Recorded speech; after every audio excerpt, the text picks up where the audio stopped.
When you're making YouTube videos, how does that make you feel? It makes me feel like I'm Aussie famous. When you first get on YouTube, sometimes you feel so excited, your mind's gonna blow.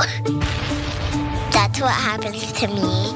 There's a camp in Katy, Texas that teaches kids how to be YouTube content creators. According to YouTube, 1 billion hours of videos are watched on the site every day. And a recent study in the US found that 85% of children surveyed watch videos on the site.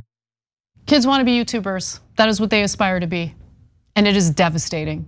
Absolutely. As a YouTuber sitting here on this set right now, it is absolutely devastating. So I don't fully devastating. Agree. Don't fully agree. Lock your kids up. Don't. Okay? Lock your kids up. Don't let them do this. Don't let them do it. It'll ruin their lives. All right. Okay. Not that my life was ruined, but just don't let them do it. All right, let me give you the details. Yeah. So look, I have a different point of view.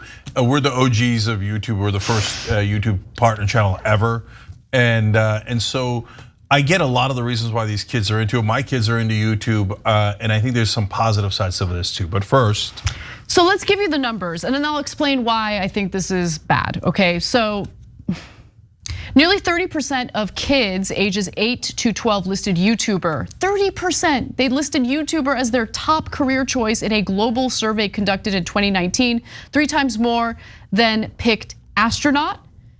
I mean, I wouldn't pick astronaut either, so I don't begrudge them for that. But astronaut sounds terrible, okay? Like the restrictions, the qualifications, you're gonna go to space, why? Anyway, but the same year, a Morning Consult survey of Gen Z and millennials in the United States found that more than half of 13 to 38-year-olds, that's 54%, wanted to become social media influencers. And they have a number of reasons why. Look, they think they're gonna make a lot of money.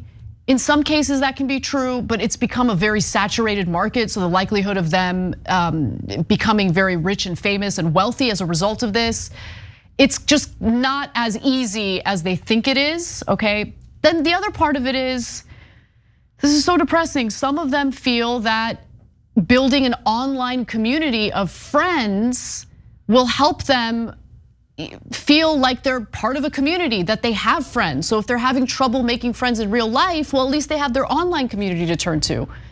And I don't want them to do that, because the online community will turn on you in the drop of a hat. I guarantee it, they will. In fact, they will drum up nonsense drama to make content off of you. Okay, that is what they thrive on. I don't want these kids to think that these people are their real friends. They're not your friends, and their parents should know that.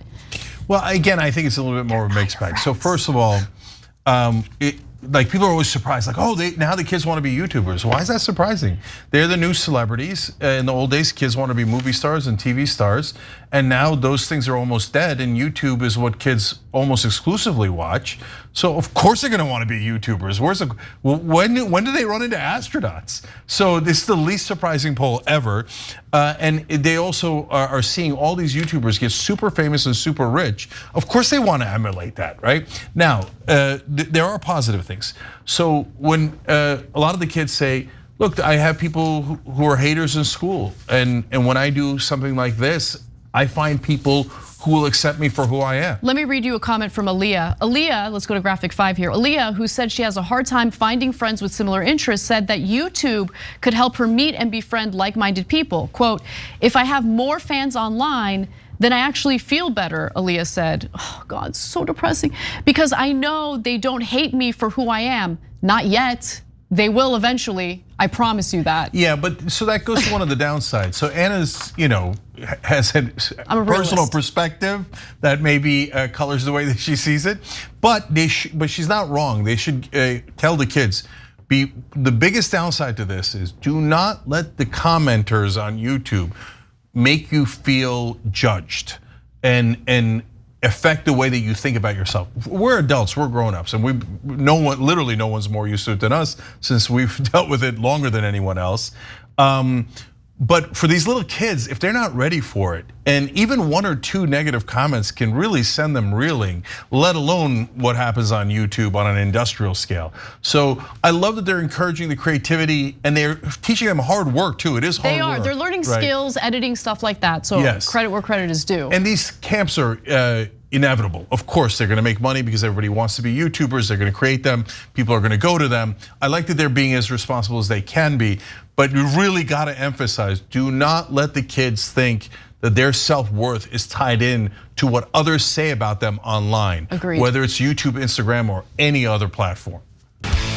Thanks for watching the video, guys. We also love it if you hit the join button below because that makes you a member, and members allow us to be independent, honest. We can be as progressive as we want, no corporate media influence, and that's all because of you guys. We love doing the show with our members. Hit the join button, become one of the Young Turks.